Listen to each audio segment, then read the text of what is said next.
সুপ্রিয় দর্শক শ্রোতা, এতক্ষণ আপনারা শুনছিলেন হযরত মাওলানা রেজাউল করিম নাটোরী সাহেবের বক্তব্য। পরিবেশনায় তাহজিব সেন্টার, রাজশাহী। এবারে শুনুন দ্বিতীয় খণ্ড। সিরিয়াস ব্যাপার হলো, গত রাত্রিতে দস্যু যুবকটা এসে আমাদেরকে বলে গেছে, আগামী রাত্রিতে অর্থাৎ আজকের রাত্রিতে যদি আমার পুত্রবধূ ব্যভিচারে রাজি না হয়, তাহলে আমার পুত্রবধূকে শিরোচ্ছেদ করবে, হয়তোবা তার সঙ্গে আমার প্রাণটাও ত্যাগ হয়ে যাবে। ও বাচ্চা নুরুদ্দিন, এখন এই জন্য তোমার দরবারে আসছি, বলো তুমি বিচার করবে কি করবে না। বুড়ি বাদশার দিকে তাকিয়ে দেখে, বাদশা নামদার চোখটা বন্ধ করে থরথর করে কাঁপতেছে, সমস্ত শরীরটা ঘেমে টপ টপ করে ঘাম ঝরে পড়তেছে, একটা কথাও নাই। বাদশাকে বুড়ি ডাক দিয়ে বলে, রে নুরুদ্দিন, ব্যাপার কি তুমি বলো, বলো আমার বিচারটা করবে কি করবে না। সঙ্গে সঙ্গে বাদশার আরো মনে হয় কম্পন শুরু হয়ে গেছে। বুড়ি বলতেছে, বাদশারে ব্যাপারটা কি, তুমি কেন কথা বলতেছো না? অল্প বয়সে তুমি বাদশা হইয়া তোমার বুঝি অত্যন্ত অহংকার হয়ে গেছে। শুনে রাখো, শুনে রাখো, তোমার মাতা পিতার বিয়ে পর্যন্ত আমি খাইছি দরবারে এসে। তোমার যেদিন জন্ম হয়েছে আমি তোমার নব মুখটা এসে এই দরবারে দেখে গিয়েছি। এত বয়স আমার, তারপরে তুমি আমাকে অ্যাবাউট করছো। বাদশা বলো, বলো আমার বিচারটা করবে কি করবে না। বাদশার কোনো কথা নাই, বাদশা শুধু কম্পনরত অবস্থা আছে। এমন সময় বুড়ি ডাক দিয়ে বলতেছে, বাদশারে, যদি তুমি আমার বিচার না করো, কিয়ামতের ময়দানে আল্লাহর আসামির কাঠগড়া তোমাকে আমি দাঁড় করিয়ে ছাড়বো। চিল্লায় বলেন মারহাবা। তাও কোনো কথা নাই। আসমানের দিকে তাকিয়ে বুড়ি চোখের পানি ছেড়ে কাঁদতে কাঁদতে ডাক দিয়ে বলে, আল্লাহ, বাদশাদের দরবারে গরিবের কোনো বিচার নাই, আমারও আর বুঝতে বাকি নাই। আল্লাহ গো, গরিবের বিচার তুমি ছাড়া তো কেউ করবে না। ইয়া রাব্বাল আলামিন, এই যে আমি চলে যাচ্ছি, এই বাদশার বিচারটাও তুমি করিও। এক কদম দুই কদম করে যখন নিজের বাড়ির গেটে প্রবেশ করছে, সঙ্গে সঙ্গে পুত্রবধূ এসে নিজের শাশুড়ির বুকের উপর মাথাটা এলিয়ে দিয়ে বলতেছে, আম্মা জান, বাদশা নামদার কি বিচারের কোনো প্রতিশ্রুতি দিলেন? বলে, না না, গরিবের বিচার বাদশাদের দরবারে হয় না রে মা। তুই তোর আল্লাহকে কায়মনা বাক্যে ডাক, আমিও আল্লাহকে কায়মনা বাক্যে ডাকতে থাকি। একই আল্লাহকে আমরা দুইজন ডাকবো, আলাদা আলাদা রুমে, শাশুড়ি শাশুড়ির রুমে, পুত্রবধূ পুত্রবধূর রুমে। এইভাবে যখন সারাদিন আল্লাহর কাছে চোখের পানি ছেড়েছে, সন্ধ্যা ঘনিয়ে আসার পর ওই জালেম যুবকটা নাঙ্গা তরবারি নিয়া একদম সেই সুন্দরী যুবতীর ঘরের মধ্যে ঢুকে পড়ছে। ঢুকে পড়েই এবার বলতেছে, সুন্দরী, হয়তো তুমি আমার কুপ্রস্তাবে রাজি হও, নচেত আমি কিন্তু তোমাকে আর আজকে বাঁচতে দেব না। সুন্দরী বলতেছে, রে জালেম যুবক, আল্লাহকে ভয় করো, আল্লাহকে ভয় করো। তুমি যদি আমাকে দেহ দানে রাজি করাতে না পারো, হয়তো মেরে ফেলবে, আমি মরতে রাজি আছি, কিন্তু নিজের ইজ্জত সম্মান আল্লাহর দেওয়া স্বামী ছাড়া কাউকে দেখাবো না। একটু জোরে বলেন, এমন সতী সাধবী নারী বাংলার প্রত্যেকটি ঘরে থাকলে ওই ঘরে কোনোদিন অশান্তি কি আসবে? জোরে বলেন, আসবে?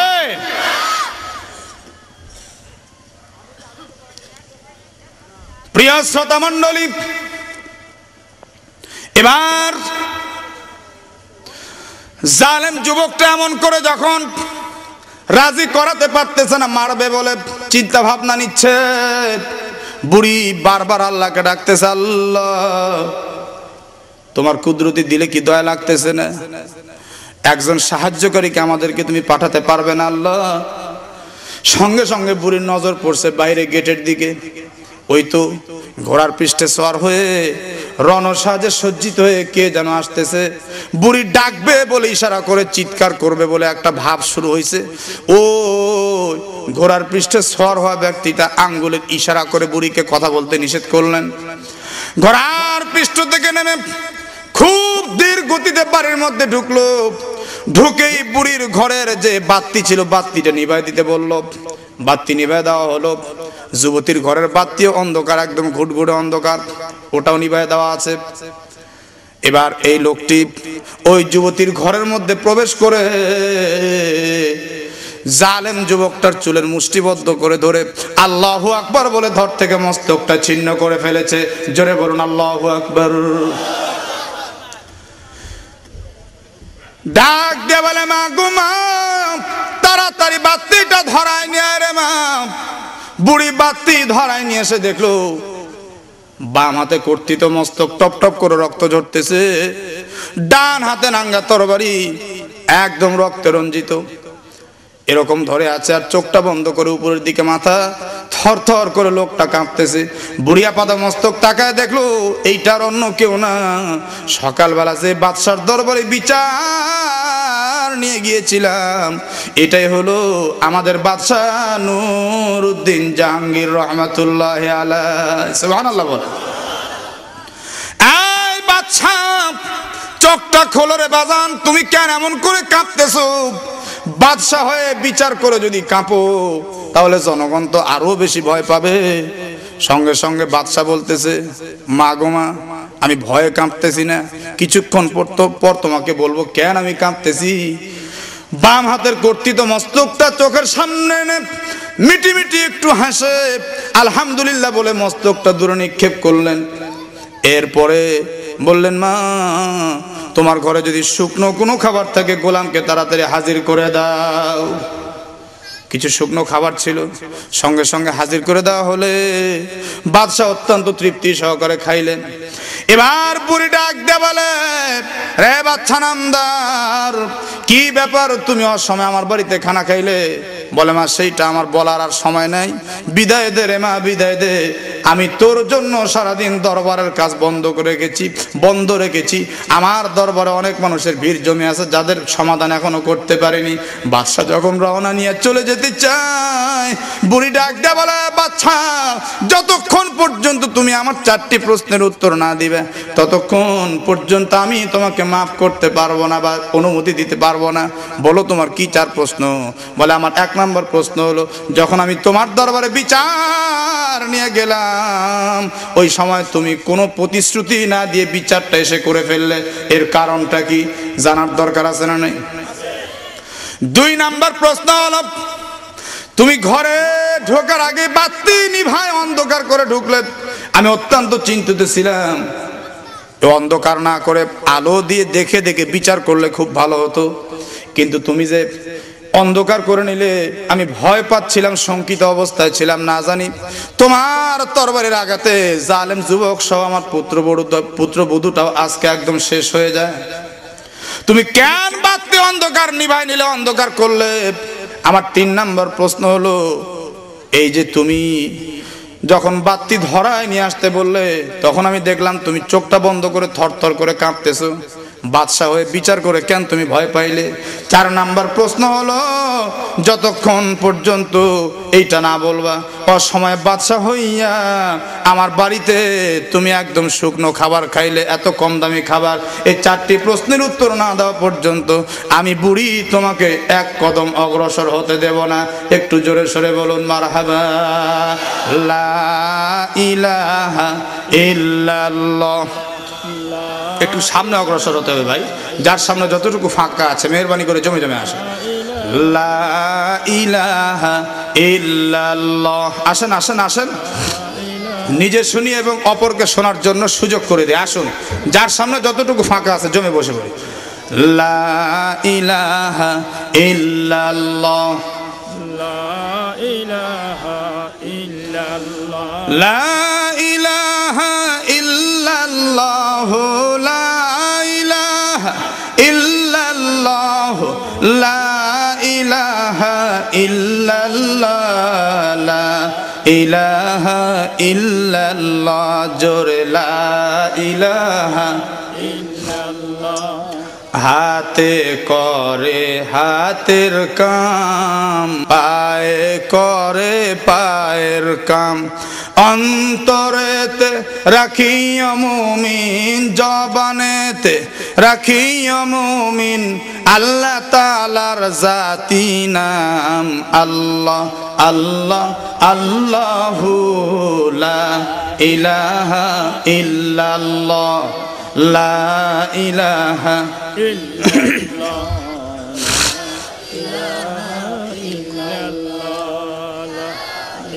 লা ইলাহা ইল্লাল্লাহু মুহাম্মাদুর রাসূলুল্লাহ। বুড়ি 4টি প্রশ্ন করছে বাদশা নুরউদ্দিনকে, এমন কঠোর একজন বিচারক। আমি আপনাদেরকে বলছি তার আগে যেটা মূল আলোচনা, এটা একটু সমাধান করার চেষ্টা করছি। খেয়াল করুন, আল্লাহর নবী সাল্লাল্লাহু আলাইহি সাল্লাম বললেন, হেলাল তুমি যতক্ষণ পর্যন্ত এই 4জন সাক্ষী না আনবে আমি কোরআনের আইন থেকে একটু নড়চড় করব না। বন্ধুগণ, নাবির মতো এমন কঠোর বিচারক আমাদের একজন হলেও আর কোনো চিন্তা ছিল না। কিন্তু বর্তমান বিচারক আর আদালত যে অবস্থা, একজন নির্দোষ মানুষকেও দোষী বানিয়ে তাকে আসামি করা হচ্ছে, এরকম আছে না নাই? কথা বলেন, আছে না নাই? বন্ধুগণ আমার, ভাইরা আমার, আজকে এই পৃথিবীর জমিনে মানুষ যেটাকে সুবিধা মনে করতেছে ওটাই করতেছে, এবং ইসলামিক ব্যাপারে অনেকে সুবিধা অসুবিধা নিয়ে খুব ভোগান্তির মধ্যে আছে। সুবিধা যেটা সেটা করতেছে, অসুবিধা যেটা সেটা আর করতেছে না। আল্লাহ পাক এদের ব্যাপারে কোরআন শরীফে বলেন, وَيَقُولُونَ نُؤْمِنُ بِبَعْضٍ وَنَكْفُرُ بِبَعْضٍ وَيُرِيدُونَ أَن يَتَّخِذُوا بَيْنَ ذَلِكَ سَبِيلًا أُولَئِكَ هُمُ الْكَافِرُونَ حَقًّا। নাউজুবিল্লাহ বলেন। আল্লাহ বলেন, যারা কিছু বিশ্বাস করে আর কিছু বিশ্বাস করে না, ওয়াকুলুনা নুমিনু বিবাস ওয়া নাকফুরু বিবাস, যারা বলে আমরা কিছু বিশ্বাস করি আর কিছু বিশ্বাস করি না, ওয়া ইউরিদুনা আন ইয়াত্তাখিযু বাইনা যালিকা সাবিলা, এবং নিজেদের চলার জন্য আলাদা একটা পথ বানিয়েছে যে এটা করলেই বুঝি আমি নাজাত পাবো, এটা করলেই মনে হয় আমার সব কিছু কমপ্লিট হয়ে যাবে। আল্লাহ বলেন, উলাইকা হুমুল কাফিরুনা হাক্কা, এরাই হলো একদম নির্ভেজাল কাফের। জোরে বলেন ঠিক কিনা? আপনি বিচার করবেন, যেটাই করবেন নীতির উপরে থাকবেন, কথা বলবেন নীতির উপরে থাকবেন, একটি কাজ করবেন সেটা একটা নীতির উপরে থাকতে হবে, ইসলাম মানবেন, আল্লাহ যেটা বলেছেন, যে নীতি প্রণয়নের কথা বলেছেন ওই নীতি মোতাবেকই মানতে হবে। আমি যদি আমার ইচ্ছা মতো মানা শুরু করি তাহলে কি মানা হবে? একটা দরওয়াজা মাত্র বের হওয়ার জায়গাটা ছোট্ট জায়গা, মনে করেন 1-1.5 ফুট, মানুষটা যদি মনে করে আমি দাঁড়িয়ে সোজা হয়ে বের হব, পারবে না। ওইটা যে অবস্থায় আছে বের হতে হলে আপনাকে ওইভাবে নিচু হতে হবে। অনুরূপভাবে ইসলাম যদি আপনি মানতে চান, ইসলামের কাছে, আল্লাহর হুকুমের কাছে আপনি অহংকার করে মাথা উঁচু করে থাকলে হবে না, আপনার মাথাকে নিচু করে দিতে হবে, দাবিয়ে দিতে হবে, তবেই আপনি মুসলিম হিসাবে পরিগণিত হবেন। জোরে বলেন ঠিক কিনা? আল্লাহর বান্দারা, হুজুর যখন বললেন 80টা বেত্রাঘাত থেকে আমি তোমারে মাফ করতে পারবো না, হেলাল ইবনে উমাইয়া বললেন, ইয়া রাসূলুল্লাহ, আমি এখন যদি 80 বেত্রাঘাত খাই হয়তো আমি আর বাঁচবো না। কারণ হলো আমার দিলের মধ্যে আঘাত, আমার বিবি অন্য পুরুষের সঙ্গে ব্যভিচার করতেছে, আমি দেখছি, আমার কলিজায় বড় আঘাত লাগছে। এরপরে আমার পিঠের উপরে 80 বেত্রাঘাত পড়তে থাকলে, বাহ্যিক আত্মিক 2 আঘাত একসঙ্গে লাগলে আমি আর বাঁচবো না। নবীজি গো, আল্লাহ তাআলার কাছে আমি দোয়া করি, আল্লাহ পাক কোনো না কোনো আয়াত নাজিল করে দেখ, আপনি কিছুদিনের জন্য আমাকে অব্যাহতি দেন ইয়া রাসূলুল্লাহ। এর মধ্যে হয়তো বা আল্লাহর তরফ থেকে কোনো না কোনো আয়াত নাজিল হবে, আর যদি আল্লাহর তরফ থেকে কোনো আয়াত নাজিল না হয় অবশ্যই অবশ্যই আমি 80 বেত্রাঘাত খাবো, এর মধ্যে কোনো সমস্যা হবে না। আল্লাহর নবী দেখলেন হেলালের কথার মধ্যে যুক্তি আছে, যারে হেলাল যা, আমি তোকে এখন অব্যাহতি দিয়ে দিলাম, তবে মনে রাখিস আল্লাহর তরফ থেকে কোনো আয়াত নাজিল না হলে অবশ্যই তোকে 80 বেত্রাঘাত খাওয়া লাগবে। হেলাল ইবনে উমাইয়া চলে গেলেন, 1 মাস পার হয়ে গেল। জবান খুলে বলেন কয় মাস? 1 মাস পর আল্লাহ রাব্বুল আলামিন জিবরিল আমিনকে ডাক দিয়ে বললেন, জিবরাইল যা রে যা, আমার বন্ধুর কাছে যা। সূরা নূরের 4 এবং 5 এই 2টি আয়াত নাজিল হওয়ার সঙ্গে সঙ্গে আমার বন্ধু সহ সাহাবায়ে কেরাম খুব পেরেশানের মধ্যে দিন রাত্রি কাটাচ্ছে, আর হেলাল ইবনে উমাইয়া তার বিবিকে সচক্ষে দেখার পরেও কিছু বলতে পারতেছে না। আমি এই মুহূর্তে সকল সমস্যার সমাধান করার জন্য সূরা নূরের 6 এবং 7 এই দুটি আয়াত নাজিল করে দেব। জোরে সরে বলুন আলহামদুলিল্লাহ। জিবরিল আমিন চলে আসলেন, ইয়া রাসূলুল্লাহ, আল্লাহ রাব্বুল আলামিন দুটি আয়াত নাজিল করে দিয়েছেন, আপনি শুনে নেন। এই আয়াতের মধ্যে সব সমস্যার সমাধান আছে। আলহামদুলিল্লাহ বলেন। আয়াতটা হলো সূরা নূরের 6 নম্বর, আল্লাযীনা ইয়ারমুনা আজওয়াজাহুম ওয়া লাম ইয়াকুল লাহুম শুহাদাউ। হে নবীজি, যারা তাদের স্ত্রীদের বিচার নিয়ে আপনার কাছে আসে, আপনারা বুঝে থাকলে বলুন তো, হেলাল ইবনে উমাইয়া আমার নবীজির কাছে কার বিচার নিয়ে আসছিল? আরেকটু জোরে বলুন। আল্লাহ তাই বললেন, আজওয়াজাহুম, যারা তাদের স্ত্রীদের বিচার নিয়ে আপনার কাছে আসে, ওয়ালাম ইয়াকুল্লাহুম শুহাদাউ, আর কোনো সাক্ষী আনতে পারলো না। আপনারা বলেন তো, হেলাল ইবনে উমাইয়ার কি কোনো সাক্ষী ছিল? আরেকটু জোরে বলেন। দেখুন আল্লাহ তাআলা কত সুন্দর করে এখানে একটা একটা করে বর্ণনা করে বুঝিয়ে দিলেন। হুজুর গো, হেলাল ইবনে উমাইয়া তার বিবির বিচার নিয়ে আসছে, আর কোন সাক্ষী আনতে পারেনি। আপনি গোয়েন্দা বিভাগ দিয়ে একটু খবর নিয়ে দেখুন, ইন্নাহু লামিনাস সাদিকিন, জবান খুলে পড়ুন, ইন্নাহু লামিনাস সাদিকিন। যদি হেলাল ইবনে উমাইয়া সত্যবাদী হয়, তাহলে ইল্লা আনফুসুহুম, হেলালের আর কোনো সাক্ষীর দরকার নাই, হেলাল নিজেই তার সাক্ষী। চিল্লায় জোরে সরে বলেন আলহামদুলিল্লাহ। হুজুর হেলালকে ডাকালেন, হেলাল তোর কপাল খুলে গেছে, তোর কপাল খুলছে, আল্লাহ পাক তোর পক্ষে দুটি আয়াত নাজিল করেছেন। হেলাল ইবনে উমাইয়া খুশি হয়ে বারবার আলহামদুলিল্লাহ আলহামদুলিল্লাহ বলতেছেন। হুজুর বললেন, এখন এটা বলার সময় না, তুই শুকরিয়া আদায় করেছিস, শেষ হয়ে গেছে। আল্লাহ পাক আমাকে দুটি আয়াত নাজিল করে আরো নির্দেশ দিয়েছেন, যেহেতু তুই আমার কাছে বিচার দিয়েছিস, স্বামী স্ত্রীর মধ্যে যে সমস্যা আছে এটার সমাধান করার জন্য আমাকে বিচারে বসতে হবে। তুই তোর বিবিকে এবং এলাকার প্রবীণ ব্যক্তিদেরকে ডেকে নিয়ে আয়, বিচার করতে হবে। তাফসীরের কিতাবের মধ্যে লেখা হচ্ছে, আল্লাহ তাআলা হুজুরকে ওই দিন সর্বপ্রথম সালিশ আর বিচারের সিস্টেম নিজে শিক্ষা দিলেন। আজও পর্যন্ত বাংলার অনেক অনেক গ্রামে সালিশ বিচার হয় কি হয় না? কথা বলেন, হয় কি হয় না? কিন্তু আজ থেকে 20 বছর পূর্বে বিচার যেমন ছিল, এখন কি তেমন আছে? কথা বলেন না কেন? আগেকার সময়ে সামাজিক অবস্থান যে মজবুত ছিল, সমাজ না মানলে, কোনো ত্রুটি বিচ্যুতি হলে এক ঘরে করে রাখতো। কথা বলেন ঠিক কিনা? আর এখন কেউ কাউরে মানে না। হায় রে ভাই, তারপরেও যদি দুই একটা সালিশ বিচার হয়, আগে আপনার মাথায় বাড়ি দিছে যিনি, উনি আবার মাতাব্বরকে যায় 1000 টাকার নোট আগেই একটা দিয়ে আসছে, বলে স্যার আমার তেমন কোনো দোষ টোষ নাই, বলে যা তুই কোনো চিন্তা করিস না, আমি সব দেখে ফেলবো, অসুবিধা নেই। এরকম আছে না নাই? আরে মাতাব্বর সাহেব, আপনি যে বিচারের দায়িত্ব নিয়েছেন, আপনার এলাকার একটা বিড়ালও যদি বিনা কারণে মারা যায়, আপনাকে জবাবদিহি করতে হবে আল্লাহর দরবারে। জোরে বলুন ঠিক কিনা?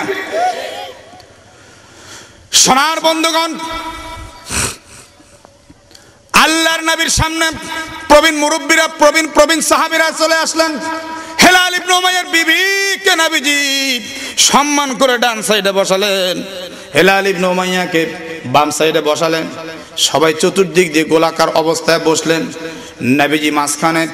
আল্লাহর নবী বাম পাশে হেলাল ইবনে উমাইয়াকে বললেন, হেলাল রে, বল বল, তুই তোর বিবিকে সচক্ষে ব্যভিচার করতে দেখছিস কিনা? আল্লাহ রাব্বুল আলামিন কোরআন শরীফের মধ্যে বলে দিয়েছেন, ফাশাহাদাতু আহাদিহিম আরবাউ শাহাদাতিম বিল্লাহ। 4 বার আল্লাহর নামের কসম করে বলতে হবে, আমি আমার বিবিকে ব্যভিচার করতে দেখছি। হেলাল বল, তুই 4 বার আল্লাহর নামের কসম করে বল। হেলাল ইবনে উমাইয়া 4 বার আল্লাহর নামের কসম করে ডাক দিয়ে বলল, ইয়া রাসূলুল্লাহ, আমি 4 বার আল্লাহর কসম করে বলছি, আমার বিবিকে আমি ব্যভিচার করতে দেখছি, এর মধ্যে কোনো সন্দেহ নাই। 5ম বার নবীজি আবার বললেন, আল খামিসা, আন্না লানাতাল্লাহি আলাইহি ইন কানা মিনাল কাযিবিন। হেলাল পঞ্চমবারের কসমটা এমন করলে চলবে না, এই কসমটা একটু ভিন্ন স্টাইলে করতে হবে। বলতে হবে আমি যদি মিথ্যাবাদী হই তাহলে যেন আল্লাহর লানত আমার উপর পতিত হয়। হেলাল রে, আমি তোকে একটু ওয়াজ করতেছি, মনের মধ্যে আল্লাহর ভয় রাখ। যে মনের মধ্যে আল্লাহ নাই ওই মানুষটার দাম আল্লাহর দরবারে নাই। আর যেই মনের মধ্যে আল্লাহ আল্লাহ জিকির আছে, আল্লাহ স্থান পেয়েছে, ওই মানুষটার দাম আমার আল্লাহর দরবারে নূরের ফেরেশতার চাইতেও বাইরে গেছে। হেলাল ইবনে উমাইয়া পঞ্চমবারের কসম করে বলছি, আমার বিবিকে আমি ব্যভিচার করতে দেখছি, আমি যদি মিথ্যাবাদী হই আল্লাহর লানত যেন আমার উপরে এসে পতিত হয়। নবীজি তো জানেন হেলাল সত্যবাদী, তার কারণ তার পক্ষে দুটি আয়াত নাজিল হয়েছে, গোয়েন্দা বিভাগ দিয়ে খবর নেওয়া হয়েছে সে সত্যবাদী। তারপরে রাসূল তাকে জিজ্ঞাসা করার উদ্দেশ্য হলো বিচারের একটা সিস্টেম আছে, এক পক্ষ হোক, দুপক্ষ হোক, ত্রিপক্ষ হোক, চতুর্থ পক্ষ হোক, সবার কাছে শুনতে হবে। সবার কাছে শুনে বিচারক সূক্ষ্ম একটা রায় দেবেন যাতে করে কেউ আঘাত না পায়, সবার যাতে সমান সুষ্ঠু বিচার হয়। কথা বলুন ঠিক কিনা? আর বর্তমান বিচার হলো এক পক্ষ হোক আর দুপক্ষই হোক আর তিন পক্ষই হোক, একতরফা শুনতে শুনতে আর কয়েক তরফার বিচার এমনি শেষ। কথা বলেন ঠিক কিনা? এ জোরে বলুন ঠিক না? ঠিক ভাইরা আমার, নবীজি এবার ডান সাইডে তাকিয়ে বললেন, হেলালের বিবি তুমিও 4 বার আল্লাহর নামে কসম করে বলো তোমার স্বামী এতক্ষণ যা বললো সব সত্য না মিথ্যা? তুমি কি ব্যভিচার করছো কি করো নাই? হেলালের বিবি 4 বার আল্লাহর নামে কসম করে বলল, ইয়া রাসূলুল্লাহ আমার স্বামী এতক্ষণ যা বলছে সব মিথ্যা কথা, আমি জীবনেও কোনোদিন জিনা ব্যভিচার করি নাই। চিৎকার করে বলুন নাউযুবিল্লাহ। হায় হায়, হুজুর আশ্চর্য হয়ে গেলেন, এত বড় পাপিষ্ঠ মহিলা যার পক্ষে আয়াত নাজিল হয়েছে সে তো সত্যবাদী বোঝাই যাচ্ছে, আর মেয়েটা নিজের ইজ্জত আর স্ট্যাটাসকে বজায় রাখতে গিয়ে এত বড় মিথ্যা কথা বলল। আমাদের বাংলাদেশে অনেক অনেক পরিবারে এরকম অনেক মহিলা আছে যারা স্বামীর সঙ্গে অহরহ মিথ্যা কথা বলে, আছে না নাই? কথা বলেন আছে না নাই? তবে আপনাদের এলাকায় নাই। স্বামী 5,000 টাকার একটা বান্ডিল গণনা করে বিবির কাছে দিয়ে বলল, রাখো, সময় হলে আমি নেব। সবগুলি 500 টাকার নোট। পরের দিন আপনার শ্যালক অথবা শালিকা আসছে বেড়াতে, সকাল থেকে বিকাল পর্যন্ত বেরিয়ে যখন চলে যাবে আপনার বিবি বলতেছে, এই যে 500 টাকা নিয়ে চলে যা, তোর দুলাভাই বুঝবে না। এরকম হয় কি হয় না? আপনি 1 সপ্তাহ পর বলতেছেন, বিবি টাকাটা দাও, ওই বান্ডিলটাই আপনার হাতে দিছে, আপনি গণনা করে দেখতেছেন টাকা 500 কম। কি ব্যাপার বেলালের মা, আমি তোমাকে 5,000 টাকার বান্ডিল গণনা করে দিয়েছি, আবার গণনা করেই নিলাম, কিন্তু মাঝখান থেকে 500 টাকা কি হলো? বলে, তাও তো আমি জানি না। মানে কি ফেরেশতার মতো আচরণ, তাও তো আমি জানি না।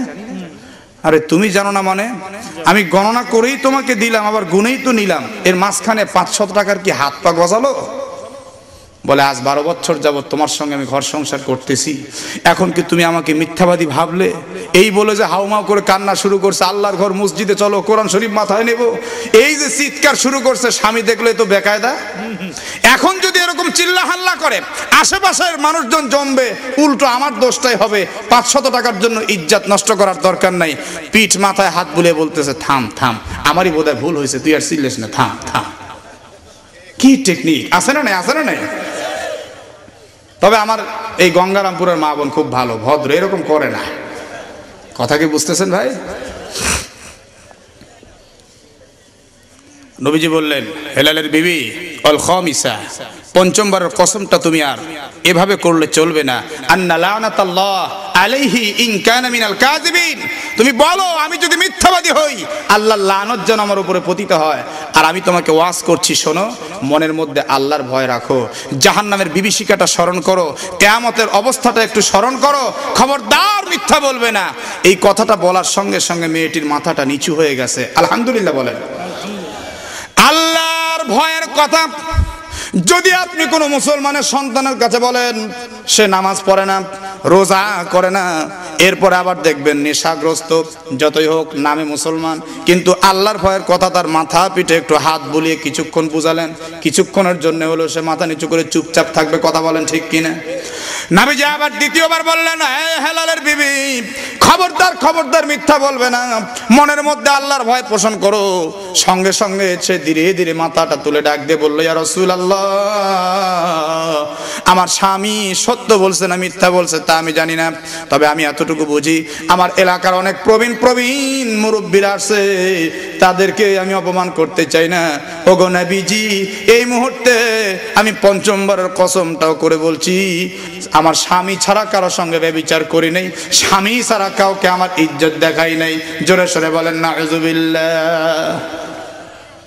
হুজুর বললেন, হেলাল আর সম্ভব না, আল্লাহ আমাকে জানিয়েছেন তোমাদের স্বামী স্ত্রীর মাঝখানে লিআন করতে হবে। লিআন, লিআন বুঝেন? লাম আইন আলিফ নুন। লিআন বলা হয় অকাট্য 5টি শপথের মাধ্যমে বিবাহ চিরবিচ্ছেদ হয়ে যাওয়াকে লিআন বলা হয়। অকাট্য 5টি শপথের মাধ্যমে বিবাহ চিরবিচ্ছেদ হয়ে যাওয়াকে লিআন বলা হয়।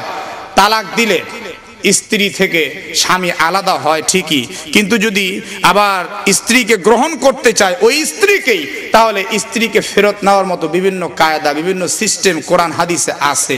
আছে না নাই? কথা বলুন, আছে না নাই? কিন্তু তালাকের চাইতে মারাত্মক আরেকটি বিধান ইসলামে রয়েছে, সেটি হলো লিআন। তালাক দিলে আপনি স্ত্রীকে নেওয়ার মতো বিভিন্ন সূরত খোঁজ করতে পারতেছেন, কিন্তু যদি আপনি একবার আপনার আর আপনার বিবির মাঝখানে লিআন সংগঠিত হয়ে যায়, ওই স্বামী স্ত্রী আজীবন উভয়ের জন্য হারাম হয়ে যায়। এই বিধানটির নাম হলো লিআন। তাহলে আজকে আমরা আজকের মাহফিল থেকে, আজকের এই কোরআনের তাফসীর থেকে আমরা বুঝতে পারলাম তালাকের চাইতে মারাত্মক আরেকটি বিধান রয়েছে, যে বিধানটির নাম হলো লিআন। জবান খুলে বলুন তো কি? তবে শুনুন, আজকের আলোচ্য বিষয়টা হলো লিআন সম্বলিত বিষয়, যেটা তালাকের চাইতে মারাত্মক একটি ব্যাপার। হুজুর বললেন, যাও, যার যার মতো চলে যাও, তোমরা এখন থেকে স্বামী স্ত্রী চিরবিচ্ছিন্ন হয়ে গেলে আমি মজলিসটা ভেঙে দিতে চাই। বাম পার্শ্ব থেকে হেলাল ইবনে উমাইয়া দাঁড়িয়ে বললেন, ইয়া রাসূলুল্লাহ, আগে আপনি মজমাটা ভাঙবেন না, আমি একটু কথা বলতে চাই। আল্লাহর নবী বললেন, কি বলবা বলো। ইয়া রাসূলুল্লাহ, এই মুহূর্তে আমি মাজলিস ত্যাগ করে এলাকার মধ্যে ঘুরলে মানুষজন আমাকে ধিক্কার দিবে, বলবে হেলাল ছোট্ট একটা ব্যাপার নিয়ে তার বিবিকে চিরবিচ্ছেদ করে দিয়েছে, এর চাইতে বড় খারাপ আর কি হতে পারে ঘৃণিত ব্যাপার। হুজুর, আমি লজ্জা পাবো, সহ্য করতে পারবো না। যদিও বিবাহ চিরবিচ্ছেদ হয়ে গেছে, তারপরেও আমি আল্লাহ নবীকে সাক্ষী রেখে এই মুহূর্তে আমার বিবিকে আমি 3 তালাক দিয়ে দিলাম। জোরে সরে বলুন মারহাবা। বিবি যদি কোনো অন্যায় করে স্বামী তালাক দিতে পারবে কিনা? আর একটু জোরে বলেন না কেন? কিন্তু বর্তমান বাংলাদেশে 101টা দোষ করতেছে, ওইভাবে কিন্তু ঘর সংসার চলতেছে। কথা বলেন ঠিক কিনা? সোনার বন্ধু, বিবি যদি বলে ওঠো, তাই উঠতেছে, যদি বলে বসো, তাই বসতেছে, যদি বলে এখন রাত্রি 10টা না দিন 10টা, বলে হ্যাঁ হ্যাঁ তুমি যা বলবে তাই ঠিক, তাই ঠিক। বিবির কথা মতো, বিবির বুদ্ধি মোতাবেক সংসার চালাচ্ছে।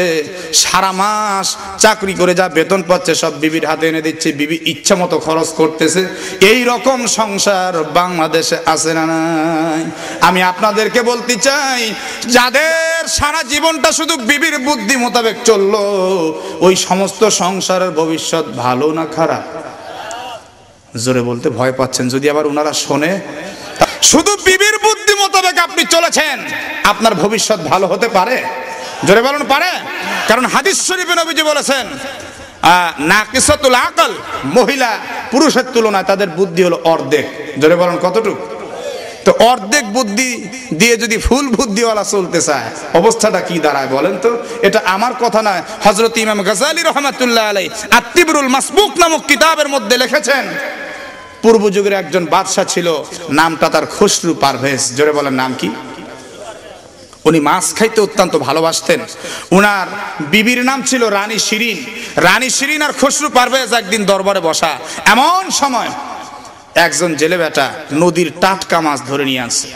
বাদশা দেখে অত্যন্ত খুশি, 4000 টাকা পুরস্কার দিছে। চিল্লায় বলেন কয় হাজার? যুবকরা জোরে বলেন কয় হাজার? 4000 টাকা নিয়ে যখন চলে যাচ্ছে, পার্শ্বের চেয়ার থেকে রানী শিরিন বলতেছে, স্বামী আমার, এই মাছটার দাম 50 টাকা, নয়তো 100 টাকা, না হয় খুশি হয়ে আপনি 500 টাকাই দেবেন, কিন্তু 4000 দিলেন কেন? তাড়াতাড়ি ফেরত নেন। বলে, না গো বিবি, বাদশারা যে জিনিসটা একবার দিয়ে দেয় ওটা ফেরত নেওয়া বাদশাদের ইজ্জতের খেলাফ, শানের খেলাফ, এটা কোনোদিন আমি করতে পারবো না। আর তুমি যা বলছো চুপচাপ আর কোনো কথা বলবে না, আমার ইজ্জত নষ্ট হয়ে যাবে। রানী শিরিন মুস্কি হাসতে হাসতে বলতেছে, আমি এমন একটা বুদ্ধি আপনারে দেব, যে বুদ্ধি মোতাবেক কাজ করলে আপনার ইজ্জত ঠিকই থাকবে, ওর মাছটা ও নিবে, আপনার টাকা আপনি ফেরত পাবেন, কোনো সমস্যা হবে না। বাদশা বলতেছে, এরকম বুদ্ধি তোমার? কি বুদ্ধি দেখি বলো তো। বলে, বুদ্ধি হলো, শোনেন, আল্লাহ পাক পৃথিবীতে যত কিছু সৃষ্টি করেছেন, হয়তো মুজাক্কার নয়তো মুয়ান্নাস, হয়তো নারী নয়তো পুরুষ, এই মাছটা হয়তো নারী নয়তো পুরুষ হবে, এর বিকল্প কিছুই হবে না। কথা বলেন ঠিক কিনা? আপনি জেলেকে ডাক দিয়ে বলবেন, এই জেলে, এই মাছটা নারী নাকি পুরুষ? জেলে যদি বলে আমার মাছটা নারী, আপনি বলবেন আমার পুরুষ মাছ দরকার, নারী মাছ আমার দরকার নাই, ফেরত নাও। আর জেলে যদি বলে আমার মাছটা পুরুষ, আপনি বলবেন আমার নারী মাছ দরকার, তুমি ফেরত নাও। তাহলে ওর মাছটাও ফেরত পাবে, আপনার টাকা আপনি ফেরত পাবেন, কোনো সমস্যা নেই। বলে, বাহ, তোমার তো কঠিন বুদ্ধি দেখতেছি। বলে, প্রশংসার দরকার নেই, জেলে চলে গেল, তাড়াতাড়ি ডাক দেন। এই জেলে এইদিকে আয়। জেলে যখন আসছে, বাদশা নামদার কি বলতেছেন, বল বেটা বল, তোর এই মাছটা নারী না পুরুষ? জেলে ছিল অত্যন্ত বুদ্ধিমান, বিচক্ষণ, চালাক ব্যক্তিত্ব। জেলে মুস্কি হাসতে হাসতে ডাক দিয়ে বলল, বাদশা নামদার, আমার মাছটা নারীও না পুরুষও না, আমার মাছটা হলো হিজড়া। জোরে বলেন কি? নারী পুরুষের মধ্যবর্তী একটা সৃষ্টি আছে না নাই? আর একটু জোরে বলেন ভাই। রে আল্লাহর বান্দারা, যখন বলছে আমার মাছটা নারীও না পুরুষও না হিজড়া, সঙ্গে সঙ্গে রানী শিরিন শাড়ির আঁচল মুখে দিয়ে মুস্কি মুস্কি হাসা শুরু করছে। হায় হায় রে, আমি চাইলাম কি আর হলো কি? আমি চাইলাম একটা, হলো তো আরেকটা। এবার বাদশা খুশি হয়ে ডাক দিয়ে বলে, যে মানুষটার এত বুদ্ধি, শিক্ষিত মানুষ হলে আমার উজির আজম তোমারে বানাই নিতাম, কিন্তু যেহেতু তোমার জ্ঞান গরিমা নাই, শিক্ষা নাই, এত বড় দায়িত্ব তোমারে দিতে পারবো না। তাই বলে তোমার প্রশংসা করে তোমারে বিদায় করব না। তোমার মতো বুদ্ধিমান ব্যক্তি আমার দেশে থাকলে বহু কাজে লাগবে। জেলে বেটা, তোমার বুদ্ধির বদৌলতে আমি বাদশাহ খুশি হইয়া আরো 4000 টাকা পুরস্কার দিলাম। জোরে বলেন মারহাবা। আর একটু জোরে বলুন মারহাবা। আগে ছিল 4000, পরে দিল আরো 4000, কত হলো? কিন্তু সেই সময় টাকা তো কাগজের টাকা ছিল না এখনকার মতো। সেই সময় টাকা ছিল দিনার, দিরহাম, স্বর্ণ চাঁদির টাকা। কথা কি বুঝতেছেন? একটা টোপলা বানিয়ে মাথায় নিয়ে রওনা দিছে। রাজ দরবারের প্রধান কেটে যাওয়ার সঙ্গে সঙ্গে 1 টাকা পড়ে গেছে। মাথার টোপলা নামিয়ে ওই 1টা টাকা বারবার নিয়ে চুম্বন করতেছে। এবার রানী শিরিন অত্যন্ত রাগান্বিত কণ্ঠে ডাক দিয়ে বলতেছে, স্বামী আমার, এই দিক দিয়ে কোনো ফকির মিসকিন গেলে ওই 1টি টাকা পেয়ে বড় উপকৃত হতো। যেই লোকটা 8000 টাকা পেল, 1 টাকা লোভ ছাড়তে পারলো না, ওই লোকটা অত্যন্ত লোভী মানুষ। আপনার দেশে এমন লোভী মানুষ থাকলে বেশি দিন কিন্তু আপনার সিংহাসন টিকে থাকবে না।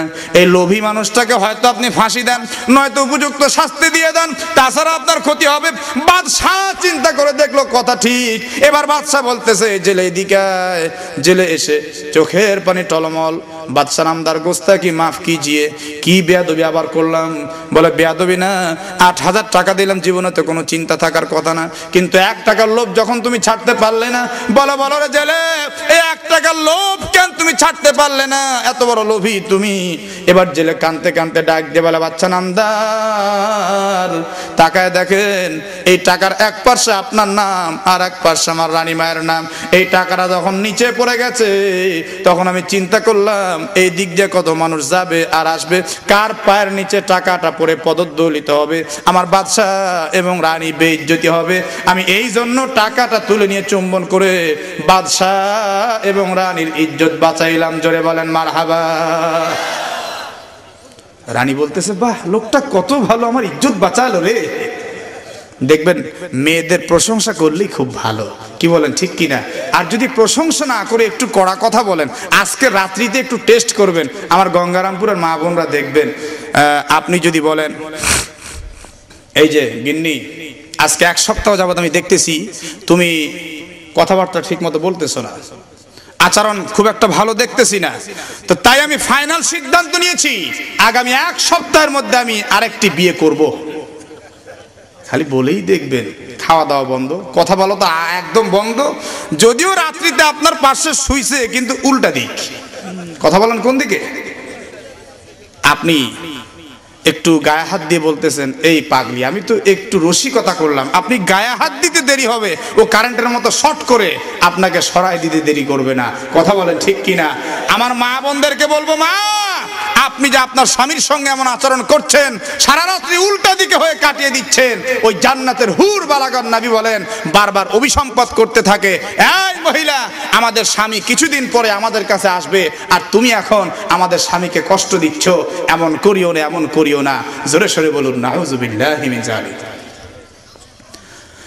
আল্লাহর বান্দারা, রানী শিরিন বলতেছে লোকটা কত ভালো, আমার ইজ্জত বাঁচালো। বাদশাহ হাসতে হাসতে বলতেছে যেই মানুষটা আমি এবং আমার রানীর ইজ্জত বাঁচানোর চিন্তা রাখে, ওই মানুষটাকে আমি আর এমনি এমনি ফেরত দেব না, ওই মানুষটাকে আরো 4000 টাকা পুরস্কার দিলাম। জোরে বলুন না কেন মারহাবা? আগে ছিল কয় হাজার, আর একটু জোরে বলুন। পরে দিল কত? টোটাল কত হলো? আর একটু জোরে। 12,000 টাকা নিয়ে জেলে বেটা চলে যাচ্ছে। আর বাদশাহ রাগান্বিত কণ্ঠে রানীকে ডাক দিয়ে বলতেছে বড় বুদ্ধিমতী হয়েছে, আমি 4000 দিয়ে পার হয়ে যেতাম, ওনার বুদ্ধি তার 8000 গেল, আমার বুদ্ধি আলা। রানী সেদিন চুপচাপ, কারণ কথা বললে এখন যদি পিটন হয়। ওই সময়ের নিয়ম ছিল ঢোল পিটিয়ে সারা দেশের মধ্যে ঘোষণা দেওয়া হতো, সঙ্গে সঙ্গে ঘোষককে ডাক দেওয়া হলো, ঘোষক রে আয় আয়, আজকে সারা দেশের মধ্যে একটা নতুন ঘোষণা করবি। কি ঘোষণা করবো বাচ্চা নামদার? বলে ঘোষণা হলো এখন থেকে কেউ যেন বিবির বুদ্ধি না শোনে, যারাই বিবির বুদ্ধি শুনবে তাদের 12,000 টাকা লস যাবে। এটা ছিল খুসরু পারভেজের মস্তিষ্ক প্রসূত একটা কথা, কিন্তু আল্লাহর কোরআন তা বলে না। আল্লাহর কোরআনে আল্লাহ কি বলে? জবান খুলে সকলে পড়ুন। ওয়া'মুর আহলাকা বিসসালাতি ওয়াসতাবির আলাইহা লা নাসআলুকা রিজকা নাহনু নারযুকুকা ওয়াল আকিবাতু লিত্তাকওয়া। সুবহানাল্লাহ বলুন। আল্লাহ রাব্বুল আলামিন এই আয়াতের তাফসীরে যা বুঝাতে চাচ্ছেন ওইটা আমি আপনাদেরকে সার কথা বলতেছি। আল্লাহ বুঝাতে চাচ্ছেন, হে দুনিয়ার মানুষ, তুমি তোমার পরিবারের জন্য প্রেসিডেন্ট, তুমি তোমার বিবির প্রেসিডেন্ট, সন্তান সন্ততির প্রেসিডেন্ট হয়ে তুমি স্ত্রীর পরামর্শ নিতে পারো, সন্তানদের পরামর্শ নিতে পারো। যদি সেই পরামর্শটা ইসলামের সীমারেখার মধ্যে হয় তাহলে সেইটা নিয়ে তুমি চিন্তা ভাবনা করবে, কোনো অসুবিধা নাই। আর যদি ইসলাম বহির্ভূত পরামর্শ দেয়, আপনারা জবান খুলে বলুন তো ওই পরামর্শ মানা যাবে? আস্তে বলেন কে? যদি বলে মা বাবাকে সেপারেট না করলে তোমার সংসার করবো না, মানা যাবে? আর একটু জোরে বলুন। এইরকম বিবি বাংলাদেশে আছে না নেই? আল্লাহর বান্দারা, এবার হযরতে নবী করিম সাল্লাল্লাহু আলাইহি ওয়াসাল্লাম হিলাল ইবনে উমাইয়াকে বললেন ঠিক আছে তুমি তালাক দিছো, মিটে গেছে, এখন আমি মজলিসটা ভেঙে দিতে চাই।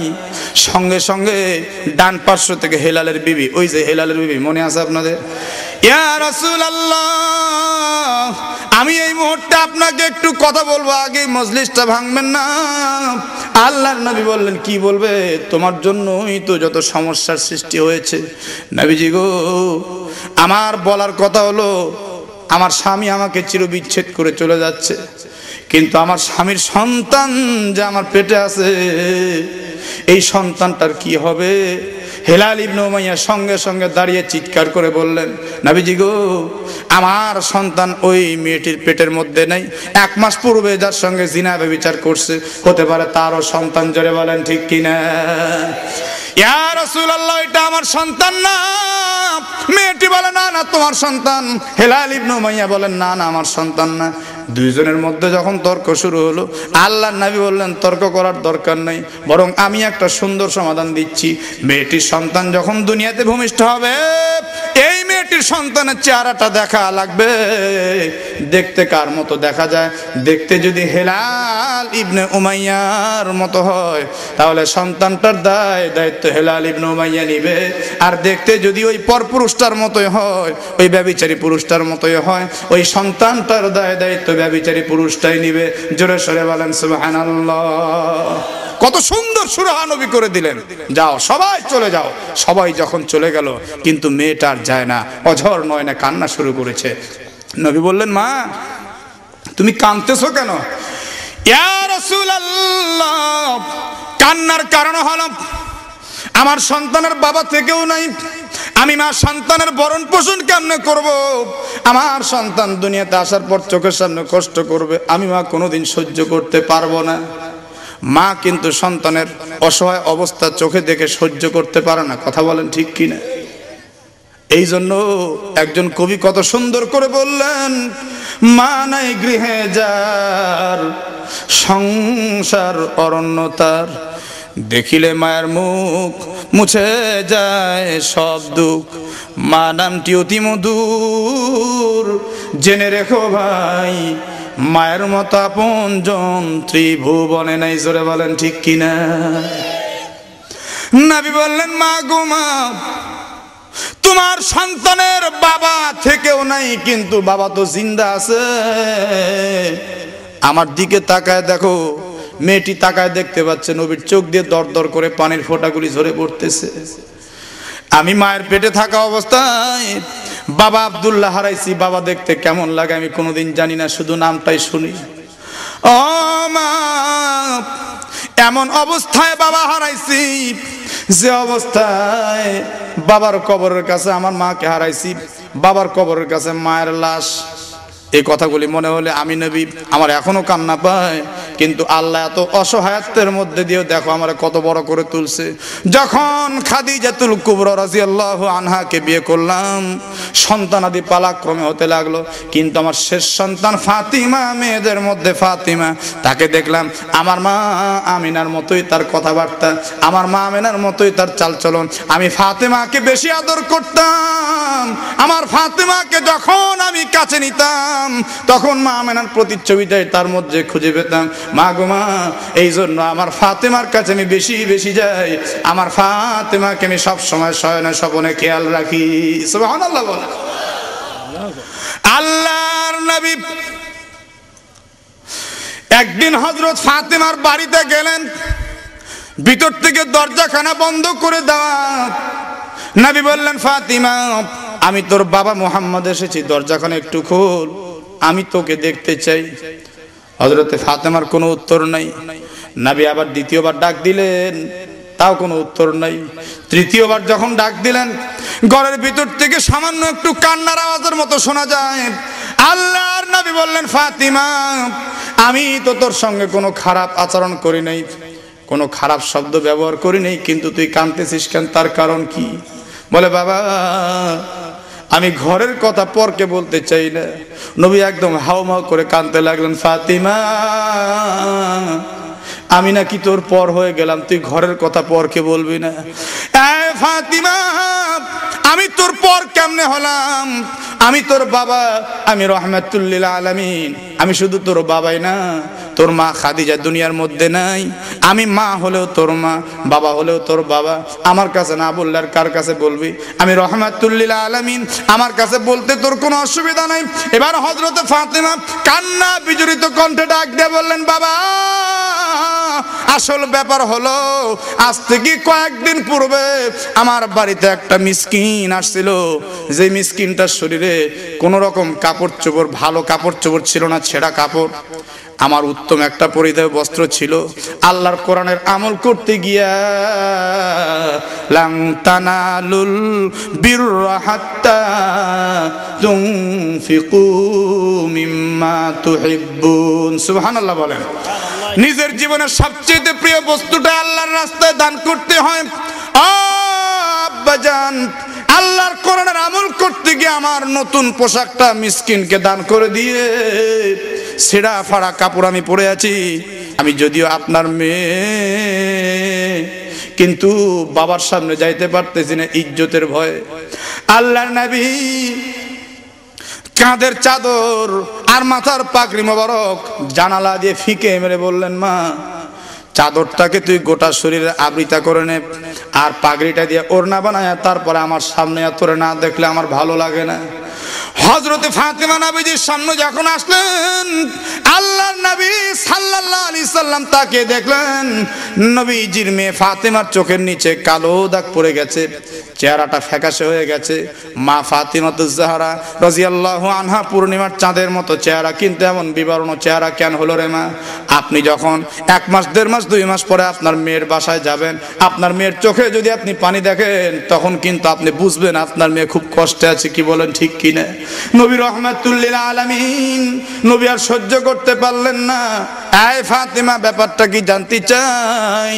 আল্লাহর নবীর কথা অনুযায়ী ফাতিমা বললেন, বাবা আসল ব্যাপার হলো আজকে 7 দিন পর্যন্ত আলী ফাতেমার পরিবারে খাবারের কোনো ব্যবস্থা নাই। নবীজি বললেন, ফাতিমা এক বদনা ওযুর পানি দে, আল্লাহর সঙ্গে একটু যোগাযোগ রক্ষা করতে চাই। নবীজি ওযু করে বসে বসে 2 রাকাত নামাজ শুরু করলেন। হযরত ফাতিমা চিন্তা করলেন, আমার বাবা তো কোনোদিন এমনিতে বিনা কারণে বসে নামাজ পড়েন না, আজকে বাবা বসে নামাজ পড়তেছেন, অবশ্যই বুঝি আমার বাবা অত্যন্ত ক্ষুধার্ত, ক্ষুধার তাড়নায় আর দাঁড়াতে পারতেছেন না। বাবা হয়তো বা নামাজে দাঁড়ালে পড়ে যাবেন, এই জন্য বাবা বসে বসে নামাজ পড়া শুরু করলেন। নবীজি যখন সালাম কমপ্লিট করলেন, আল্লাহর নবীর মেয়ে ফাতিমা জুব্বা মোবারকের নিচ দিয়ে হাত মারলেন, দেখলেন পেটের মধ্যে 3টা পাথর বাঁধা। ফাতিমা কাঁদতে কাঁদতে ডাক দিয়ে বলে, বাবা বুঝেছি তোমার মা ফাতিমার বাড়িতে একটু খাবারের আশা আসছিল বাবা, কিন্তু আমার বাড়িতে খাবারের ব্যবস্থা নাই, আমি তোমাকে কেমনে খাবার দেই? নবী চোখের পানি ছেড়ে ডাক দিয়ে বলে, মা লজ্জা দিস না, আমার তো শুধুমাত্র 3টা পাথর বাঁধা, আর তোরা 7 দিন পর্যন্ত খানা খাস নাই, এটা আমি একটু মনের দিক থেকে লজ্জা পাইছি। আপনারা একটু জবান খুলে বলুন তো, নবীর পেটে যে 3টা পাথর বাঁধা, নবী কি গরিব মানুষ ছিলেন? জোরে বলেন, গরিব ছিলেন? আরে ভাই, গরিব তো দূরের কথা, নবীজি এমন কষ্ট করেন বলে আল্লাহ সহ্য করতে না পেরে বলেছিলেন, বন্ধু আপনি এত কষ্ট করেন কেন? আপনি যদি মনে করেন উহুদ পর্বতকে আমি স্বর্ণ বানায়া ওটার সঙ্গে পা সেটিং করে দেব, আপনি যেখানে যাবেন স্বর্ণের পাহাড় আপনার সঙ্গে যাবে, আপনার কোনো সমস্যা থাকবে না। আল্লাহর নবী চোখের পানি মুস্কি হাসি ছেড়ে দিয়ে বললেন, আল্লাহ আমি এত কিছু চাই না, আমি একবেলা খেয়ে তোমার শুকরগুজার হব, আর একবেলা না খেয়ে তোমার কাছে চাইবো, এটাই আমি চাই। আপনারা বলেন তো, নবী কি গরিব মানুষ ছিলেন? আরে জোরে বলেন, গরিব মানুষ ছিলেন? হযরত ফাতেমা একদিন জায়নামাজে বসে বসে কাঁদতেছেন। নবী বললেন, মা কাঁদো কেন? বলে, বাবা ক্ষুধার যন্ত্রণা সহ্য হচ্ছে না। নবীজি বললেন, মা ফাতেমা তোমার যদি এতই বিশেষ প্রয়োজন হয়, তোমার জায়নামাজের একটা কণা উল্টায় দেখো তো কি দেখা যায়। হযরতে ফাতেমা জায়নামাজের কর্নার যখন উল্টালেন, দেখলেন আল্লাহু আকবার, আল্লাহু আকবার, জায়নামাজের নিচ দিয়ে স্বর্ণের স্রোত বয়ে যাচ্ছে। নাও, যতটুকু প্রয়োজন নিয়ে নাও মা। হযরতে ফাতেমা হাত মারতে যাবে, নবীজি বললেন, থামো, এখান থেকে যতটুকু নিবে জান্নাতে ততটুকু তোমার সুখের ঘাটতি পড়ে যাবে। এখন কি তুমি দুনিয়ার সাময়িক কষ্টতে রাজি আছো, নাকি জান্নাতি সুখের কষ্টের মধ্যে ঘাটতি ফেলাতে চাও? হযরতে ফাতেমা জায়নামাজটা বন্ধ করে দিয়ে বললেন, বাবা সামান্যতম দুনিয়ার কয়েকদিনের কষ্ট আমি এমনিতে পার করে দিব, কিন্তু জান্নাতের সুখের মধ্যে কোনো কমতি চাই না। জোরে বলুন সুবহানাল্লাহ, সুবহানাল্লাহ। মা বোন ভালো করে শুনুন, মা নবীজি বললেন, ফাতিমা অন্যান্য দিন আমার কণ্ঠের আওয়াজ শুনলেই আমার 2 নাতি ভাই হাসান হোসাইন রাদিয়াল্লাহু আনহুমা ওরা দৌড়ে এসে নানা নানা বলে গলাটা জড়িয়ে ধরে আমার কপালে চুম্বন করে নানা নানা বলে খেলাধুলা করে। আজকে এত কথা আমি বলতেছি, ওদের কোনো খবর নাই ব্যাপারটা কি। ওরা কি আজকে কয়েকদিন যাবত না খেয়ে দুর্বল হয়ে পড়েছে, নাকি ওরা অসুস্থ হয়েছে? হযরতে ফাতেমা হাউমা করে কান্না শুরু করলেন। আল্লাহর নবী বললেন, কাঁদো কেন মা, কি হয়েছে? ও বাবা, আজকে সপ্তম দিন সকালবেলা তোমার বড় নাতি হাসান আমার কাছে এসে বলতেছে, মা একটা খেজুর দাও, দুই ভাই সমান ভাগে ভাগ করে খাবো, কেউ একটু কম বেশি করবো না মা, ক্ষুধা সহ্য হচ্ছে না। আমি বললাম, বাবা একটা খেজুর তো দূরের কথা, খেজুরের বিচি পর্যন্ত অবশিষ্ট নাই। আজকে মনে হয় মশকের পানিও ফুরায় যাবে রে, কি তোদেরকে খাইতে দেব? ছোট্ট নাতি হুসাইন ছিল খুব জেদি মানুষ, হাদিস পড়ে দেখবে, অত্যন্ত রাগের বশীভূত হয়ে ক্ষুধার তাড়না সহ্য করতে না পেরে ডাক দেয়া বলে, মা তোমার বাবা মদিনার প্রেসিডেন্ট, আর তুমি প্রেসিডেন্টের মেয়ে হয়ে খাবার দিতে পারো না, কেমন প্রেসিডেন্টের মেয়ে তুমি? বাবা যখন তোমার তুলনা দিয়ে কথা বলছে, তখন আমি আর সহ্য করতে পারিনি, আমি হাসান হুসাইনের গালের মধ্যে থাপ্পড় মেরে দিয়েছি। দেখবেন মেয়েরা মায়ের চাইতে কিন্তু বাবাকে একটু দরদ বেশি করে, কথা বলেন ঠিক কি? 5 দিন 7 দিন 10 দিন আপনি যখন বিছানায় পেশাব পায়খানা করতে থাকবেন, আপনার বেটার বউরা এসে আপনার খেদমত করতেছে না, আপনি কষ্ট করতেছেন। 5 কিলো 10 কিলো দূরে আপনার মেয়েকে বিয়ে দিয়েছে, মেয়ে আপেল আঙ্গুর কমলা প্যাকেটিং করে নিয়ে আপনার শিওরে বসছে, চোখের পানি ছেড়ে আপনাকে আঙ্গুর আপেল কমলা খাওয়ায়, মাথায় হাত বুলায়, ডাক দিয়ে বলে, বাবা আমি যদি তোমার ছেলে হতাম, আমি তোমাকে আমার বাড়িতে নিয়ে গিয়ে রাখতাম, তোমার কষ্ট আমার আর সহ্য হয় না। ও বাবা, আমার এতগুলি ভাই বউ থাকতে তোমার এমন কষ্ট আর আমার সহ্য হচ্ছে না। আপনার বেটি চোখের পানি মুছে আর নিজেই বাবার পেশাব পায়খানাগুলি পরিষ্কার করে হাত বুলিয়ে সান্ত্বনা দিয়ে আবার চলে যায়, কয়েকদিন পর আবার আসে। মাকে যেমন ভালোবাসে মেয়ে, তার চাইতে বাবাকে কোটি কোটি গুণ বেশি মহাব্বত করে। জোরে সরে বলেন আলহামদুলিল্লাহ। এবার নবীজি বললেন, কি সর্বনাশ করলি মা? আমি নবীজি হাসান হুসাইনের গালে চুম্বন করেছি, ওইখানে তুই থাপ্পড় মারছিস, আমার কলিজার মধ্যে আঘাত লেগেছে। মা গো মা, সকালবেলা তারা কোথায় গেছে বল বল? বলে, বাবা যখন তাদেরকে থাপ্পড় মারছি, দুই ভাই গলা ধরাধরি করে কাঁদতে কাঁদতে ডাক দিয়ে বলে, মা আজকে 7 দিন পর্যন্ত খাইতেও দিলে না, আবার মারতেও ছাড়লে না, তোমার মতো এমন নিষ্ঠুর মায়ের বাড়িতে আমরা আর কোনোদিন আসবো না। এই বলে কাঁদতে কাঁদতে বেরিয়ে চলে গেছে। বাবা আজকে সকালে গেল, এখন সন্ধ্যা হয়ে আসতেছে, আমার সন্তানদের কোনো খবর নাই। আল্লাহ নবী পাগলের মতো চিৎকার করতে করতে দৌড় মারলেন পাহাড়ের অলিতে গলিতে, হাসান হুসাইন বলে বারবার ডাকতেছেন। যতই দূরে যাচ্ছেন নবীর চোখ দিয়ে পানিটা আরো বন্যার মতো ঝরে পড়তেছে, কোনো খবর নাই নাতিদের। কিছু দূর যাওয়ার পর নবীজি দেখলেন কতকগুলি উটের রাখাল উট চড়ায়। আল্লাহ নবী বললেন, রাখালেরা রে, এই দিক দিয়ে আমার নাতি দয় হাসান হুসাইনকে যাইতে দেখছো? রাখালেরা জমায়েত হয়ে বলে, ইয়া রাসূলুল্লাহ, হাসানকে চিনি না, হুসাইনকে চিনি না, কিন্তু আপনার কাছে একটি জিনিস জানতে চাই যা আপনি ছাড়া কেউ বলতে পারবে না। আল্লাহ নবী বলে, তাড়াতাড়ি বলো রে, আমার বেশি সময় নাই, আমার নাতিদয়কে আমি পাচ্ছি না, মনের অবস্থা ভালো না।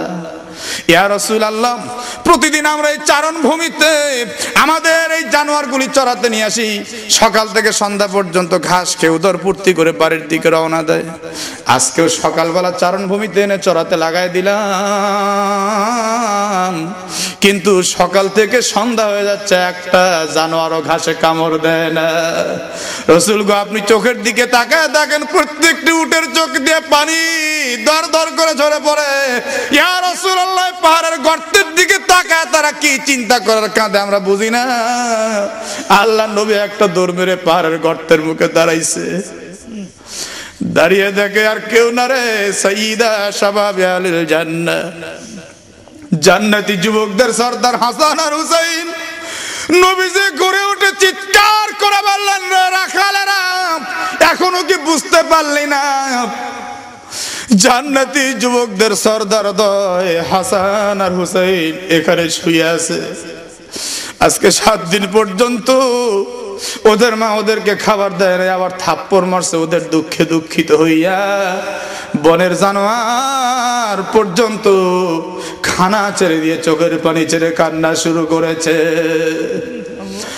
নবীজি হাসান হুসাইনের শিয়রে বসলেন, মাথায় হাত বুলাচ্ছেন আর বলতেছেন, নাতি ভাই, অন্যান্য দিন তোদের ক্ষুধা লাগলে আমার বাড়িতে তোরা আসতিস, আমার চেহারার দিকে তাকিয়ে থাকলে নাকি তোদের পেটটা ভরে যাইতো। আজকে বুঝি নানার সঙ্গে অভিমান করছিস, আবার বাড়িতে তোরা গেলি না। এই হাসান হুসাইন, আমার বাড়িতে গেলেই তো আমি তোদেরকে যা পারতাম আপ্যায়ন করতাম, কিন্তু তোরা কেউ আমার বাড়িতে না যায় আজকে সারাদিন পর্যন্ত কোথায় কোথায় তোরা ঘুরলি। আয় আয় চল আমার বাড়িতে যাবি। হঠাৎ করে নবীজি শুনতে পাচ্ছেন ছোট্ট নাতি হোসাইন ঘুমের ঘরে ডাক দিয়ে বলে, মা আজকে 7 দিন পর্যন্ত খাইতেও দিলা না, আবার মারতেও ছাড়লে না, তোমার মতো এমন নিষ্ঠুর মায়ের বাড়িতে আমরা আর যাব না। নবীজি কথা শুনে আর চোখের পানি রাখতে পারলেন না, হাওমা করে কান্না শুরু করলেন। নবীজির চোখের গরম পানিগুলি হাসান হুসাইন রাদিয়াল্লাহু আনহুমার গাল মোবারকে যখন পড়ছে, সঙ্গে সঙ্গে তারা মিটিমিটি করে তাকাইছে। 7 দিনের ক্ষুধার্ত, মৃদু কণ্ঠে গলা দিয়ে আওয়াজ বের হচ্ছে না, ক্ষুধার তাড়নায় ডাক দিয়ে বলে, না না গো, আজকে 7 দিন পর্যন্ত তোমার কোনো খবর নাই। মা মারছে, আমরা কষ্ট পেয়েছি, তারপরে বুঝি তুমি আসলা না। না তাকায় দেখো, গালের মধ্যে 5টা আঙ্গুলের দাঁত বসে, দাগ বসে গেছে। আল্লাহর নবী বুকের সঙ্গে জড়ায় ধরে কপালে চুমু দিয়া বললেন, হাসান হুসাইন রে, মা আমার মোহাব্বতে পড়ে তোদেরকে মারছে, তোরা কিছু মনে করিস না। বলে, নানাজি এমন করে আর বলো না, ওই নিষ্ঠুর মায়ের বাড়িতে আমরা আর কোনোদিন যাব না। আল্লাহর নবী বললেন, না না, এমন কথা বলতে নাই। না না, আমার দিকে তাকা দেখ, আমার মাও নাই, আমার বাবাও নাই, তোদের মা বাবা এখন পর্যন্ত আছে, মা বাবার সঙ্গে বেয়াদবি করতে নেই। যার মা বাবা নাই সেই বুঝতেছে মা বাবার কি দয়া, কি মোহাব্বত। মা ছোট্ট অতি নামের মধ্যে যে কি মধু। যার মা নাই তাকে জিজ্ঞাসা করে দেখুন মা হারানোর কি ব্যথা। সোনার বন্ধু, এই তাফসীর মাহফিলটা প্রতি বছরে আপনাদের সামনে হয়। আপনারা আজকে একটু স্বীকৃতি দেবেন, আগামীতে শুধু নয় কিয়ামত পর্যন্ত এমন মাহফিল হওয়ার দরকার আছে না নাই? আর একটু জোরে বলুন, আছে না নাই? তাহলে আসুন বাকি কথাগুলো আমি কমপ্লিট করে ফেলি। তার আগে আপনাদের কাছে প্রতি বছরের মতো এবারও কিছু স্থায়ী সদস্য চাই। গত বছর, তার আগের বছর, প্রতি বছর আমার কাছে 1000, 2000 টাকার করে, 500 টাকার করে আপনারা স্থায়ী সদস্য হতেন। স্থায়ী সদস্য হওয়ার দ্বারা এই মাহফিলগুলি তার তেমন একটা বেগ পাইতে হয় না। মাহফিলটা দিন দিন শুধু বড়ই হয়ে যাচ্ছে, খরচ শুধু ব্যয়বহুল বাড়তেইছে। যাদের মা নাই, যাদের বাবা নাই, হয়তো বা বাবা মার জন্য মৃত্যুবার্ষিকীর অনুষ্ঠান পালন করতে গিয়ে কত হাজার হাজার টাকা খরচ করতেছেন। এত কিছুর দরকার নাই। হাজার হাজার মানুষ মিলে আপনার মাইয়া, আত্মীয় স্বজন, মা বাবার জন্য দোয়া হবে। এমন কোন আল্লাহর বান্দাকে আছে যতদিন বাঁচবেন প্রতি বছর ওই মৃত মা বাবার জন্য 1000 করে টাকা দিতে পারবেন? মা বাবা কবর থেকে আপনার জন্য আল্লাহর কাছে বরকতের দোয়া করবে। 1 নম্বরে, একটা মা হারা সন্তান, বাবা হারা সন্তানকে আমি দেখতে চাই, আল্লাহর কাছে একটু দোয়া করবো ভাই। এমন কোন আল্লাহর বান্দাকে 1 নম্বরে হবেন? 500 টাকার একটা নোট নিয়ে বাজারে গেলে সহজে কিন্তু ফেরত আসতে চায় না, কারণ দ্রব্যাদির মূল্য অনেক বৃদ্ধি হয়ে গেছে। একটু কথা আমার বাকি ছিল। হুজুর সাল্লাল্লাহু আলাইহি ওয়াসাল্লাম বললেন, হেলাল, তোমার বিবিকে আমি ফয়সালা দিয়ে দিলাম। সন্তানটা দেখতে যদি তোমার মতো হয়, দায় দায়িত্ব তুমি নিবে। আর যদি ওই হেলাল ইবনে উমাইয়ার মতো না হয়, ব্যভিচারী পুরুষটার মতো হয়, দায় দায়িত্ব ব্যভিচারী পুরুষটাই নিবে। 1 মাস 2 মাস করতে করতে 5 মাস 10 মাস 10 দিন যখন পার হইয়া যায়, হেলাল ইবনে ইবনে উমাইয়ার বিবির পেটের সন্তান ভূমিষ্ঠ হলে আল্লাহ রাব্বুল আলামিনের নবীর কাছে সংবাদ যায়। নবীজি বললেন, হেলাল যাও যাও তোমার সন্তানকে একটু দেখে আসো, দেখো তো কার মতো দেখা যায়। একটা দৌড় মেরে হেলাল ইবনে উমাইয়া রাদিয়াল্লাহু আনহু সন্তানটাকে গিয়ে দেখলেন। আল্লাহর কুদরতের কারিশমা বুঝা বড় দেয়। সন্তানটা দেখতে হেলাল ইবনে উমাইয়ার মতো হয় নাই, বরং দেখতে হয়েছে ব্যভিচারী পুরুষটার মতোই। জোরে সরে বলুন মারহাবা। আল্লাহর নবীর কাছে একটা দৌড় মেরে গিয়ে বললেন, ইয়া রাসূলুল্লাহ, আল্লাহর শুকরগুজার করছি, আল্লাহ রাব্বুল আলামিন আমাকে দুটি আয়াত নাজিল করে 80 বেত্রাঘাত থেকে বাঁচিয়েছেন। এই মুহূর্তে সন্তানটা আমার চেহারা বানান নাই। আল্লাহর নবী হাসতে হাসতে বললেন, হেলাল রে, সততা আর সত্যবাদিতার জন্য আল্লাহ তোমাকে এতই ভালোবেসেছেন, দুটি আয়াত তোমার পক্ষে নাজিল করে তোমাকে অভ্যন্তরীণ শাস্তি থেকে মাফ করেছেন, আবার সন্তানের দায়ভার থেকেও তোমাকে মুক্তি দান করেছেন। জোরে বলুন সুবহানাল্লাহ। তাহলে সত্য সততা এটা আল্লাহ তাআলা পছন্দ করেন। সব কিছুর মধ্যে যখন সত্য সততা এসে যাবে, কাজের মধ্যে বরকত হবে, কথার মধ্যে বরকত হবে, তামাম মাখলুকাতের মধ্যে আল্লাহ ওই বান্দার দাম বাড়িয়ে দিবেন। কথা বলেন ঠিক কিনা? আর একটু কথা আমার বাকি আছে, কথার ফিনিশিং এখানেই শেষ। আল্লাহর নবী সাল্লাল্লাহু আলাইহি সাল্লাম হাসান হোসেন রাদিয়াল্লাহু আনহুকে বুকের সঙ্গে আঁকড়ে ধরে চোখের পানি ছেড়ে কাঁদতে কাঁদতে ডাক দিয়ে বললেন, হাসান, এমন করে কাঁদিস না, এমন করে বলিস না। মা বাবা রাগ করে একটু শাসন করতেই পারে, আমার দিকে তাকিয়ে দেখ, আমি কিন্তু একদম মায়ের পেটে থাকা অবস্থায় বাবা আব্দুল্লাহ হারাইছি, ছোট্টবেলায় মাকে হারিয়েছি, আমার মা নাই বাবা নাই, তোদের মা এখন পর্যন্ত জিন্দা আছে, তোদের বাবা এখন পর্যন্ত জিন্দা আছে, মা বাবার মুখটা কিন্তু মক্কা মদিনা। হাসান হোসেন রে, চল চল আমার বাড়িতে চল, তোদের রাগ কমলে তারপরে তোদের মায়ের বাড়িতে যাবি। দোয়া করে আমি আপনাদের কাছ থেকে এক্ষুনি বিদায় হয়ে যাব। একটু হাত তুলে দোয়া করে দিচ্ছি, আল্লাহুম্মা আমিন। কোরআনের মাহফিল থেকে কোরআনের পাগল পারা বান্দা বান্দীদেরকে নিয়ে গভীর রাতে আমি গুনাহগার আপনার রহমতের দরজায় দুখানা হাত তুলেছি। আল্লাহ, গুনাহ করতে করতে এত বেশি গুনাহ করেছি, গুনার দিকে তাকালে জাহান্নাম ছাড়া কিছুই দেখি না, সামান্য নেকির দিকে তাকালে তার দ্বারা জান্নাতের কামনা করতে পারি না। ইয়া রাব্বাল আলামিন, আপনি রহমানুর রহিম, আমাদের গুনার দিকে না তাকিয়ে নেকির উসিলায় আমাদের জীবনের গুনাহগুলি মাফ করে জান্নাতের ব্যবস্থা করে দেন। ইয়া মাওলায়ে কারীম, এতক্ষণ পর্যন্ত যা যা আলোচনা হয়েছে বক্তা শ্রোতা সকলকে আমলের তৌফিক দিয়ে দেন। বিশেষ করে আমরা যাতে আমলে জীবন গঠন করে এই দুনিয়ার জিন্দেগি থেকে বিদায় নিতে পারি সেই তৌফিক দিয়েন। মাবুদ, কোরআনের আইনের উপরে যে যে আলোচনা হলো আমাদের জীবনের সঙ্গে আঁকড়ে ধরে রাখার তৌফিক দান করে দেন। আল্লাহ রাব্বুল আলামিন এই কোরআন নিয়ে যাতে মরতে পারি, কোরআন নিয়েই যাতে বাঁচতে পারি সেই তৌফিক দেন। যারা যারা আমার সঙ্গে হাত তোলা আমিন আমিন করছেন, এই দুটি হাত দিয়ে কতজনে জনম দুঃখিনী মাকে কবরে শোয়ায় দিয়ে আমিন আমিন করে, কতজনে মোহাব্বতের বাবাকে কবরে শোয়ায় দিয়ে আমিন আমিন করে, মা হারা সন্তান বাবা হারা সন্তানদের অন্তরের আর্তনাদকে কবুল করে মা বাবার কবরগুলি জান্নাতের বাগান বানিয়ে দেন।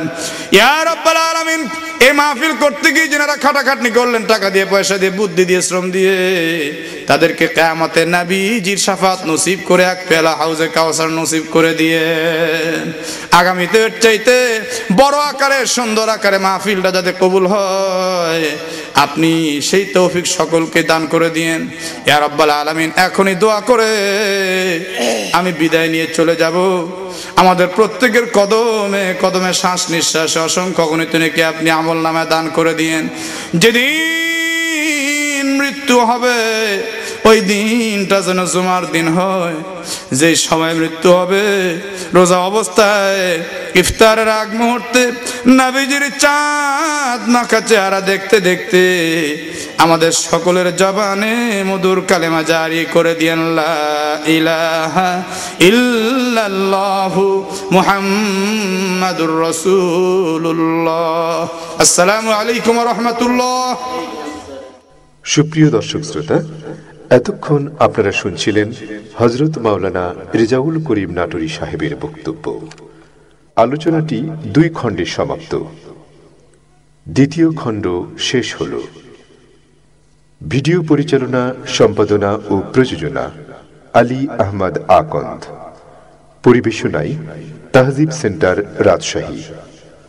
মোবাইল 01712 064033। আল্লাহ হাফিজ।